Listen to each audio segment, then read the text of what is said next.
नमस्कार दोस्तों, 29 अप्रैल का दिन यानी सोमवार का दिन और पाकिस्तान से कोई न्यूज़ सुनने को मिलती है। ये न्यूज़ भारत के लोगों में ऊर्जा का संचार करती है, नए मोटिवेशन का संचार करती है, लेकिन पाकिस्तान के लोगों में डर पैदा करती है, हाहाकार पैदा करती है। आपने एक वायरल वीडियो सुना होगा पाकिस्तान से, जिसमें पाकिस्तान की नेशनल असेंबली में खड़े होकर पाकिस्तान की अपोजिशन लीडर, एक अपोजिशन पार्टी है, उसके लीडर है मौलाना फजलुर रहमान। मौलाना फजलुर रहमान ने यह कहा कि दोनों देश एक साथ आज़ाद हुए, क्या दिक्कत है, क्या हुआ कि भारत ग्लोबल सुपर पावर बनने की तरफ आगे बढ़ रहा है और हम दिवालिया होने की कगार पर है, बैंकरप्सी की कगार पर। आज भी हम बेगिंग कर रहे हैं, भीख मांग रहे हैं। दूसरी तरफ 29 अप्रैल को ही, सोमवार के दिन ही, पाकिस्तान के प्रधानमंत्री शहबाज शरीफ एड्रेस करते हैं world economic forum. World economic forum में जाते हैं 29 अप्रैल को और वहां पर जाके बोलते हैं कि हम डेथ ट्रैप में फंस चुके हैं, हमारे गले में फांसी लग चुकी है, हम इतना बड़ा ऋण, इतनी ज़्यादा बड़े पैमाने पर जो महंगाई है उससे कैसे निपटेंगे, इतना बड़ा ऋण का जाल जो हमारे फंदे में गल गया है इसको कैसे चुकाएंगे। तो हम बुरे तरीके से डेथ ट्रैप में फंस चुके हैं। तो आज हम इसी बात पर चर्चा करेंगे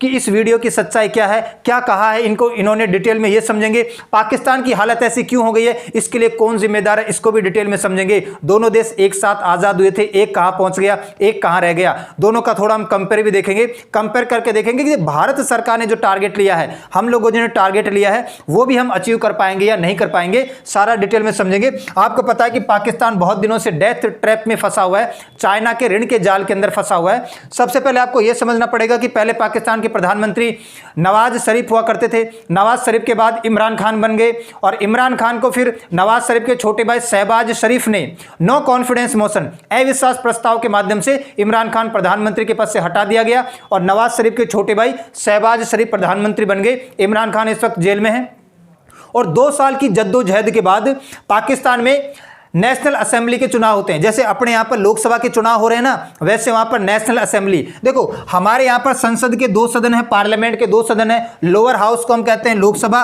और अपर हाउस को हम कहते हैं राज्यसभा। वैसे पाकिस्तान के अंदर भी पार्लियामेंट के 2 हाउस हैं, 2 सदन है। वो निचले वाले सदन को कहते हैं नेशनल असेंबली और ऊपर वाले सदन को कहते हैं सीनेट। तो अपने जैसे यहां पर लोकसभा का चुनाव इस वक्त चल रहा है। अभी 8 फरवरी 2024 को पाकिस्तान का जो लोअर हाउस है उसको वो लोग नेशनल असेंबली कहते हैं, इसका चुनाव हुआ था और इसमें इमरान खान की पार्टी हार चुकी है और जीत कौन चुकी है? नवाज शरीफ की पार्टी। नवाज शरीफ की पार्टी को 114 सीटें मिली है, 114 एमपी बने हैं और इमरान खान की पार्टी पीटीआई के 93 बने हैं, है ना। तो इसके बाद में आपको यह भी देखने को मिला, ये जो अभी मैं आपको मौलाना फजलुर रहमान के बारे में बता रहा था, इनकी पार्टी ने भी 11 सीटें जीती है, ये भी आपको पता होना चाहिए। तो नेशनल असेंबली का भी चुनाव हुआ और इनॉग्रल स्पीच में, है ना, उद्घाटन भाषण होता ना, उसमें अपोजिशन के सभी लीडर को मौका दिया जाता है बोलने के लिए। तो ये जो मौलाना फजलुर रहमान है, इन्होंने अपने इनॉग्रल स्पीच में, उद्घाटन भाषण के अंदर यह बोला है कि दोनों देश एक साथ आजाद हुए, भारत और पाकिस्तान एक साथ आजाद हुए एक ही दिन। 14 अगस्त को पाकिस्तान आजाद होता था, 15 अगस्त को भारत आजाद होता 1947 में। एक देश कहां पहुंच गया, एक देश कहां पहुंच गया, इन्होंने क्या कहा है। अच्छा, इससे पहले आपको एक चीज और समझनी पड़ेगी, इसका थोड़ा सा लिंक आईएमएफ से भी है। देखो, आईएमएफ बेल आउट पैकेज देता है। बेल आउट पैकेज का मतलब होता है कि वो देश, वो कंट्रीज जो अपना ऋण या जो उन्होंने लोन ले रखा है किसी दूसरे आदमी से, अगर उसको चुकाने में सक्षम नहीं है, कैपेसिटी नहीं है ना, दिवालिया होने की कगार पर है, बैंकरप्सी भी कगार पर है, तो उनको बचाने के लिए आईएमएफ बेल आउट पैकेज करता है। तो आईएमएफ ने थोड़े दिन पहले कहा था कि हम पाकिस्तान को बचाने के लिए, ये बैंकरप्सी से बचाने के लिए, दिवालियापन से बचाने के लिए $3 बिलियन का बेल आउट पैकेज देंगे। अब इस $3 बिलियन में से 2 बार ये आएगा।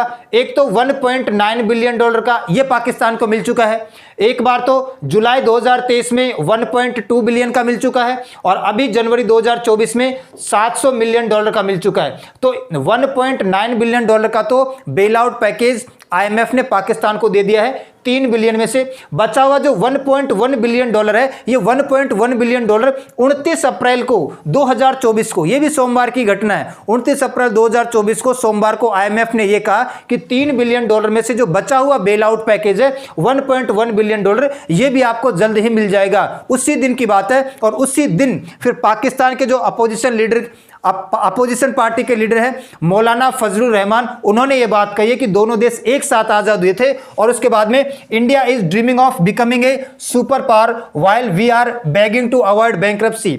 इंडिया ग्लोबल पावर बनने जा रहा है, सुपर पावर बनने की तरफ अग्रसर है, उस ओर आगे बढ़ रहा है और हम लोग बैगिंग कर रहे हैं, अभी भी भीख मांग रहे हैं और बैंकरप्सी भी कगार पर है, दिवालिया होने की कगार पर। हमारे पास इतना पैसा भी नहीं है, देश चलाना तो दूर की बात, हम लोग ऋण या लोन भी नहीं चुका पाएंगे जो हमने ले रखा है। कितना लोन ले रखा है वो तो हम देखेंगे। Who is responsible? I will tell you who is responsible. Pakistan की इस खस्ता हालत के लिए कौन जिम्मेदार है मैं तुम्हें बताऊंगा, और पाकिस्तान वाले अच्छे से जानते हैं who is responsible for this. और उन्होंने आगे ये भी कहा है there are powers behind the walls, दीवारों के पीछे कुछ पावर है जो हमें कंट्रोल करती है। हमारे देश में दीवारों के पीछे कुछ बड़ी पावर्स है जो हमें कंट्रोल करती है। वो पावर कौन कौन सी है अभी मैं आपको बताऊंगा।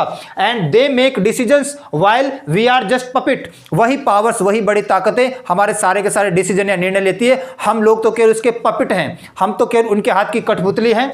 Rahman was quoted as saying by army he accuse the Pakistan government of selling democracy. Pakistan की जो सरकार है, पाकिस्तान की जो गवर्नमेंट है, वो पाकिस्तान का जो लोकतंत्र डेमोक्रेसी है उसको सेलिंग डेमोक्रेसी बना रहा है। ऐसी डेमोक्रेसी जिसको बेचा जा चुका है, ऐसी डेमोक्रेसी जो नाम मात्र की है। नॉमिनल डेमोक्रेसी या नाम मात्र की डेमोक्रेसी वो होती है, आपके देश में डेमोक्रेसी तो है लेकिन आपका देश का जो डिसीजन मेकिंग पावर है वो आप खुद नहीं लेते हैं, बाहर की ताकतें उसमें ज्यादा हस्तक्षेप करती है। तो पाकिस्तान अपनी डेमोक्रेसी को बेच रहा है, सेल कर रहा है, यह भी कहा है। और पाकिस्तान की इस हालत के लिए कौन जिम्मेदार है उसको समझने से पहले फिर यह वाला कोट भी देखो। अभी मैं आपको बता रहा था कि सऊदी अरेबिया की राजधानी है रियाद के अंदर वर्ल्ड इकोनॉमिक फोरम में पाकिस्तान के प्रधानमंत्री शहबाज शरीफ पहुंचे हुए थे और इन्होंने कहा कि डेथ ट्रैप, गले में जाल फंस गया है, मरने की कगार पर है, बचा लो। Runaway inflation pose huge challenges to Pakistan. Runaway inflation का मतलब होता है कि ऐसा इन्फ्लेशन, ऐसी महंगाई, ऐसी मुद्रास्फीति हमारे देश में मौजूद है जिसको हटाया नहीं जा सकता, अवॉइड नहीं किया जा सकता, ये रहेगी और आने वाले समय में बढ़ती जाएगी। तो रन अवे इन्फ्लेशन है ऐसा इन्फ्लेशन जिसको रन अवे नहीं कर सकते, दूर नहीं हटा सकते, ये दिनों दिन बढ़ता जाएगा और हमारे गले में जाल फंसा हुआ है, डेथ ट्रैप फंसा हुआ है, बहुत ज्यादा ऋण ले रखा है, इसको कैसे चुकाएंगे? और इन्फ्लेशन या महंगाई इतने बड़े पैमाने पर है, इसको कैसे हम चैलेंज करेंगे? अब इसके लिए जिम्मेदार कौन है? 4 फोटोज और ये चारों के चारों जिम्मेदार है। पाकिस्तान की वर्तमान इस हालत के लिए पाकिस्तान के खुद पॉलिटिशियन जिम्मेदार है जो भर भर के पैसा खाते हैं, अपनी जनता का, आम जनता का बड़े पैमाने पर पैसा खाते हैं, गबन करते हैं लोग। दूसरा, आर्मी जनरल्स, पाकिस्तान की आर्मी के जनरल सारे के सारे डिसीजन लेते हैं, ये पाकिस्तान की सरकार को पपिट, कठपुतली बना के रखते हैं। जो भी करना होता है वो बड़े डिसीजन पाकिस्तान की आर्मी के बड़े जनरल्स लेते हैं और आपने कई बार देखा होगा कि पाकिस्तान में तख्ता पलट भी हो चुका है। पाकिस्तान की हालत के लिए जिम्मेदार है पाकिस्तान का खुद का बनाया हुआ टेररिज्म, आतंकवाद, जो अब पाकिस्तान को अजगर नाग की तरह निगल रहा है। पाकिस्तान खुद इसके लिए जिम्मेदार है। कभी उसने भारत को काउंटर करने के लिए आतंकवाद या टेररिज्म को बढ़ावा दिया था और आज ये खुद पाकिस्तान को निगल रहा है। और चौथा सबसे इंपॉर्टेंट रीजन है आज के टाइम में चाइना के साथ दोस्ती। चाइना का डेट ट्रैप, ऋण का जाल, मैंने आपको डेट ट्रैप या ऋण का जाल का मतलब होता है चाइना पूरी दुनिया को लोन देता है और उन देशों को ज्यादा लोन देता है। वो जानता है कि आगे वाले समय में चुका नहीं पाएंगे और जब ये लोन चुका नहीं पाएंगे तो इनकी संपत्ति, इनकी एसेट को सीज कर लिया जाएगा, पोर्ट ले लिया जाएगा, बंदरगाह ले लिया जाएगा, एयरपोर्ट ले लिया जाएगा, एक्सप्रेस वे लिया जाएगा, मेट्रो स्टेशन ले लिया जाएगा। जैसे श्रीलंका के अंदर हम्बनटोटा पोर्ट चाइना ले रखा है। तो चाइना जानता है कितना लोन देके दबा दो पाकिस्तान को कि आने वाले समय में इसकी एसेट, इसकी संपत्ति सीज कर ली जाएगी और उससे हमें सबसे ज्यादा नुकसान होने वाला है। तो पाकिस्तान की वर्तमान हालत के 4 महत्वपूर्ण कारण है। खुद वहां के पॉलिटिशियन, वहां के राजनेता, खुद वहां के जनरल्स, आर्मी के जनरल्स जो खुद वहां की गवर्नमेंट को पपेट बना के चलाते हैं, वहां का जो आतंकवाद या टेररिज्म है और चाइना के साथ उसकी दोस्ती, जो चाइना भविष्य ये देख रहा है कि भविष्य में जब पाकिस्तान पैसा नहीं चुका पाएगा अपना इसके ऊपर कंट्रोल हो जाएगा। हमें इससे कंसर्न होना चाहिए क्योंकि अगर ऐसा होता है तो सबसे बड़ी दिक्कत हमें झेलने को मिलेगी। अब थोड़ा सा कंपैरिजन देख लेते हैं कि भाई हम पाकिस्तान की धज्जियां तो उड़ा रहे हैं लेकिन क्या वाकई ये इस लायक है? देखो, सबसे पहले इंडिया और पाकिस्तान का अगर आप कंपैरिजन देखोगे, इन्फ्लेशन भारत में 5.09% के आसपास। भाई इस डेटा को इकट्ठा करने में काफी जद्दोजहद, मेहनत लगी है, पूरी टीम ने पीछे काम किया है, तब जाके डेटा इकट्ठा हुआ है। 5.09% भारत में इन्फ्लेशन है, बहुत ही बढ़िया इन्फ्लेशन। भारत जैसे देश के लिए 5 से 6% के बीच में महंगाई दर रहे, इन्फ्लेशन की रेट रहे, ये बहुत अच्छा है। पाकिस्तान के अंदर 15 से 18%, दुगने से भी ज्यादा है, लगभग 2.5 गुना है। 18% के आसपास पहुंच गया था एक बार तो, और एक बार तो 19.5% के आसपास पहुंच गया था। देखो, इन्फ्लेशन है, महंगाई का मतलब हम सब जानते हैं, हम इकोनॉमिक्स में क्लास में भी पढ़ते हैं कि भाई जो वस्तुओं की सामान्य कीमत स्तर होती है, जब उसमें लगातार वृद्धि होती रहती है, उसे हम इन्फ्लेशन या महंगाई कह देते हैं। और इन्फ्लेशन का सबसे बड़ा ड्रॉबैक ये है कि आज अगर आपके देश में नॉर्मल इन्फ्लेशन है, मतलब आपको आज अपने घर को चलाने के लिए एक साल में मान लो स्कूल की फीस वगैरह, खाने पीने की चीज वगैरह, नॉर्मल 1 लाख रुपए, 1 लाख रुपए में अगर आपके देश में 6 से 7% के बीच में इन्फ्लेशन है, इतना परसेंट इन्फ्लेशन है, तो आपको लगभग 1 लाख रुपए के आसपास आराम से काम हो जाता है अपने भारत जैसे देश में। और पाकिस्तान भी लगभग अपने जैसा देश है। पाकिस्तान में अगर 15 से 18% इन्फ्लेशन है, मतलब आज के टाइम पे पाकिस्तान में लोगों को अपनी आवश्यकता को पूरी करने के लिए लगभग 2 से 2.5 लाख रुपए चाहिए। और अगर ये बढ़ता ही जाएगा 30%, 40%, तो आने वाले समय में इतनी ज्यादा महंगाई हो जाएगी पाकिस्तान में, वहां की जनता इसको बियर नहीं कर पाएगी और बहुत तगड़ा विस्फोट होने वाला है। ठीक है। दूसरा, ग्रोथ रेट को अगर हम देखें, भारत की ग्रोथ रेट है 7.5% और पाकिस्तान की ग्रोथ रेट है 1.9%। 1.9%, 2% भी ग्रोथ रेट नहीं है, और हमारी ग्रोथ रेट है 7.5% के आसपास। पॉवर्टी की बात करते हैं, गरीबी की बात करते हैं, तो हमारे देश में इस वक्त 11.28% गरीबी है। मतलब हर 100 लोगों में से 11 लोग ऐसे, हर 100 लोग में से 11 लोग ऐसे हैं जो गरीब है, जो अपनी दैनिक आवश्यकताओं को पूरी नहीं कर पाते हैं। ठीक है। और पाकिस्तान में 40% है। पाकिस्तान की पॉवर्टी रेट 40% है। पाकिस्तान की देखो, भारत की जनसंख्या तो आप सभी लोगों को पता है 140 करोड़ है, और पाकिस्तान की जनसंख्या है 23 करोड़। 23 करोड़ का 40%, मतलब 1 करोड़ से भी ज्यादा लोग बिल्कुल गरीबी से नीचे आते हैं। वहां पर 1 करोड़ से जो ज्यादा लोग वहां पर ऐसे हैं जिनके पास रोटी, कपड़ा और मकान बिल्कुल नहीं है। तो 40% के आसपास वहां पर गरीबी है। अनएम्प्लॉयमेंट की बात करते हैं। अनएम्प्लॉयमेंट भारत में 7.8%। हर 100 लोगों में से 7 या 8 लोग भारत में बेरोजगार आपको दिखाई देंगे। और पाकिस्तान में अनएम्प्लॉयमेंट रेट बहुत कम है भाई। पाकिस्तान में अनएम्प्लॉयमेंट रेट या जो आपकी बेरोजगारी दर है वो कम क्यों है? उसका रीजन है पॉपुलेशन। हमारी पॉपुलेशन है 140 करोड़ और पाकिस्तान की पॉपुलेशन है 23 करोड़। हम इससे 6 गुना ज्यादा बड़े हैं। 6 गुना ज्यादा बड़े हैं। इस वजह से हमारे देश में थोड़ी अनएम्प्लॉयमेंट रेट या बेरोजगारी की दर ज्यादा है। ज्यादा डिफरेंस नहीं है, 1% का डिफरेंस है। हम इसको कवर करने की कोशिश करेंगे। इसके अलावा पीसीआई, पर कैपिटा इनकम, प्रति व्यक्ति आय की बात करें तो हमारी प्रति व्यक्ति आय है $2731 और पाकिस्तान की प्रति व्यक्ति आय है $1461। तो ये कंपैरिजन ये बताता है कि पाकिस्तान हमसे बहुत पिछड़ गया है, बहुत पीछे जा चुका है। अब वो इस कगार पर नहीं है कि हमें मैच कर पाए। कोई भगवान, अगर कोई अल्लाह का ही ऊपर से चमत्कार हो जाए तो कुछ हो सकता है, वरना वर्तमान परिस्थिति को देखकर तो कभी नहीं लगता कि पाकिस्तान का कुछ। अगर हम आगे बात करते हैं तो अगर इकोनॉमी की बात करें तो भारत की इकोनॉमी दुनिया की 5वीं सबसे बड़ी इकोनॉमी है, 5th largest economy in the world, $3.9 trillion. और पाकिस्तान की इकोनॉमी का नंबर है 43 नंबर। पूरी दुनिया में पाकिस्तान की इकोनॉमी, पाकिस्तान की अर्थव्यवस्था 43 नंबर पर आती है। ठीक है। पाकिस्तान की जो अर्थव्यवस्था है वो 43 नंबर पे आती है। $33 अरब के आसपास है ये, और हमारा $3.9 ट्रिलियन के आसपास है। तो हमारी इकोनॉमी दुनिया की 5वीं इकोनॉमी है, ये हमें मैच नहीं कर पाएगा। दूसरा, अगर हम ऋण की बात करें, लोन की बात करें, तो पाकिस्तान के ऊपर ऋण या लोन है $85 बिलियन, $85 बिलियन पाकिस्तान के ऊपर लोन है, ऋण है, एक्सटर्नल डेट है जो इसने बाहर से उधार ले रखा है। लोन लेने में हम भी पीछे नहीं है, हमारे ऊपर भी $635 बिलियन का लोन है। $635 अरब का लोन हमारे ऊपर है और $85 अरब का लोन पाकिस्तान के ऊपर है। लेकिन अगर आप ध्यान से देखो, हम दुनिया की 5वीं सबसे बड़ी इकोनॉमी है, हमारी ग्रोथ रेट 7.5% है, हमारे देश में गरीबी कम है, पॉवर्टी कम है, हमारे देश में बेरोजगारी कम है, हमारे देश में इन्फ्लेशन कम है। इन सभी सिचुएशन को देखते हुए ये पैसा कुछ ज्यादा नहीं है हमारे लिए, $635 अरब हम कभी भी चुका देंगे। लेकिन पाकिस्तान की अगर हम बात करें, पाकिस्तान की इन्फ्लेशन की रेट देखते हुए, महंगाई की दर देखते हुए, वहां की बेरोजगारी, अनएम्प्लॉयमेंट देखते हुए, गरीबी या पॉवर्टी देखते हुए, इन सभी चीजों को और ऋण को देखते हुए बहुत ज्यादा है। दूसरा, अगर हम एक और चीज देखें, देखो इस $85 बिलियन में से $67 बिलियन चाइना ने दे रखा है, यह आपको ध्यान रखना चाहिए। इसमें सीपैक भी शामिल कर लो। अगर आप सीपैक को भी शामिल कर देते हैं तो $85 बिलियन में से $67 बिलियन, $67 बिलियन अकेले चाइना से लोन ले रखा है। अब तुम्हें लगता नहीं है कि चाइना के लोन के नीचे दब के मर जाएगा? बिल्कुल मर जाएगा, इसको बचाने वाला कोई भी नहीं है।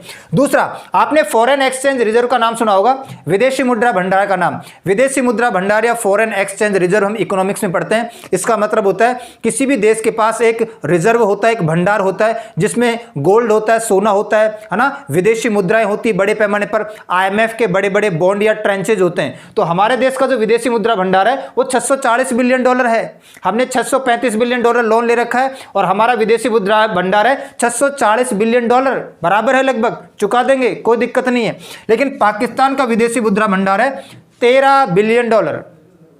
पाकिस्तान का विदेशी मुद्रा भंडार $13 बिलियन है। $85 बिलियन का इसने लोन ले रखा है और $13 बिलियन का इसका क्या है, विदेशी मुद्रा भंडार। कहां से चुका पाएगा? नहीं चुका पाएगा, कोई बात नहीं, नहीं चुका पाएगा तो। लेकिन हमें इतना खुश होने की आवश्यकता नहीं है, हमें इतना खुश होने की आवश्यकता नहीं है। जिस दिन पाकिस्तान के अपोजिशन लीडर ने भाषण दिया था कि भारत सुपर पावर बन रहा है, सुप्रीम पावर बन रहा है, ग्लोबल पावर बन रहा है और बहुत जल्द भारत दुनिया की तीसरी सबसे बड़ी इकोनॉमी बन जाएगा, यह भी आपने सुना होगा। हमारी सरकार ने एक टारगेट रखा कि 2027 तक भारत $5 ट्रिलियन के साथ, $5 ट्रिलियन की जीडीपी के साथ दुनिया की तीसरी सबसे बड़ी अर्थव्यवस्था बन जाएगा और भारत जापान और जर्मनी को बीट कर देगा।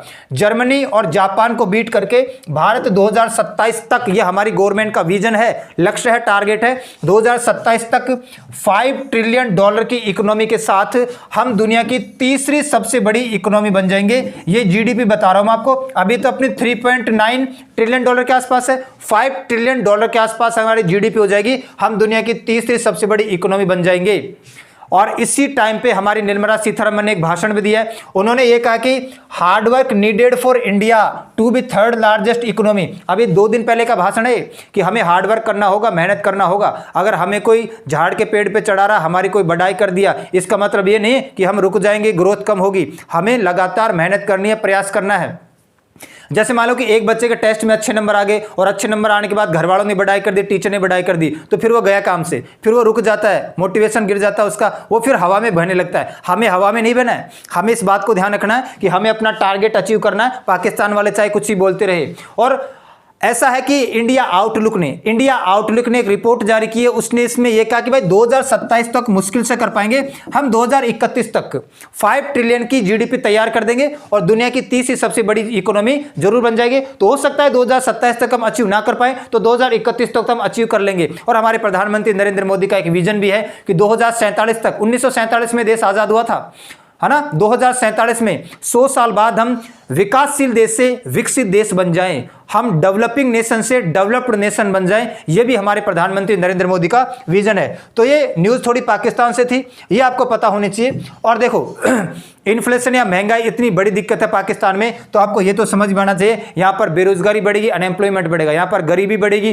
पॉवर्टी बढ़ेगी, यहाँ पर महंगाई बढ़ेगी, तो फिर लोगों को क्या होगा, लोग फिर शिफ्ट होंगे आतंकवाद की तरफ। वहां पर फिर एक ही ऑप्शन है, अगर आपके पास रोजगार नहीं है, गरीबी नहीं है, खाने पीने की चीजें नहीं जुटा पा रहे हैं, तो फिर आप आतंकवाद में शामिल होंगे, आतंकवादी ग्रुप में शामिल होंगे। इससे हमें बड़ा खतरा देखने को मिलेगा। दूसरा, चाइना अगर इसको हद से ज्यादा लोन दे देता है, अरे हद से ज्यादा ही दे रखा है, हद से ज्यादा का $85 बिलियन में से $67 बिलियन तो चाइना ने दे रखा है। ये अगर नहीं चुका पाया तो इसकी एसेट, इसकी संपत्ति सीज होगी, चाइना इसकी संपत्ति लेगा और उससे हमें नुकसान है। तो ये ऐसा ना हो, हम कोशिश करेंगे कि पाकिस्तान के हालात थोड़े ठीक ठाक हो जाए। आज के लिए इतना ही करते हैं, मिलते हैं नेक्स्ट क्लास में, तब तक के लिए सभी को धन्यवाद।